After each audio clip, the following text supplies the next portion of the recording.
Hello നമസ്കാരം. സന്തോഷ് കുമാർ.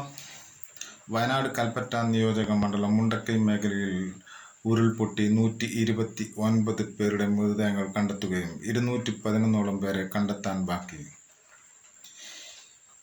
ചുരൽമല, പുന്തിരിവട്ടം, പുത്തൂർ മേഖല ഗ്രാമങ്ങളിൽ വൻ നാശനഷ്ടം. നിരവധി വീടുകൾ, ഹോം സ്റ്റേകൾ, റിസോർട്ടുകൾ തകരുകയും ചാലിയാർ പുഴയിലൂടെ മൃതദേഹങ്ങൾ ഒഴുകി മലപ്പുറത്ത്.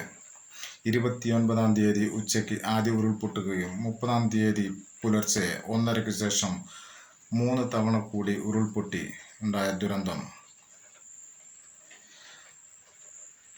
അമ്മയെയും പെങ്ങന്മാരെയും മക്കളെയും നഷ്ടപ്പെട്ടവർ, ചിന്നിച്ചെതറിയ മൃതദേഹങ്ങൾ.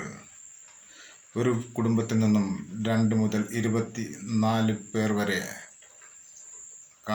കണ്ടെത്താനാകാതെ.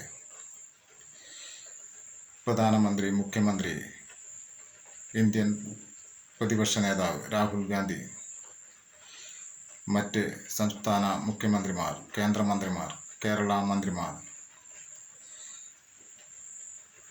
അടിയന്തര സാഹചര്യങ്ങളിൽ എല്ലാവരുടെയും സഹകരണം ആവശ്യമാണെന്നും വെള്ളവും വസ്ത്രവും ഭക്ഷണവും വേണമെന്ന് ജില്ലാ കളക്ടറും കരസേന, NDRF, അഗ്നിശമന സേന, പോലീസ്, ഫയർഫോഴ്സ്, മറ്റ് രക്ഷാദൗത്യ സംഘങ്ങൾ ഇന്നത്തെ തിരച്ചിൽ പൂർത്തിയാക്കുകയും തകർന്ന പാലം നാളെ സേന പുനർനിർമ്മിച്ച് രക്ഷാദൗത്യം തുടരും. 41 ക്യാമ്പുകളിലായി 4000-ഓളം പേർ. എൻ്റെ വീഡിയോകൾ കൂടുതൽ കാണുന്നതിന് വേണ്ടി ലൈക്ക് ചെയ്യൂ, ഷെയർ ചെയ്ത് സബ്സ്ക്രൈബ് ചെയ്ത്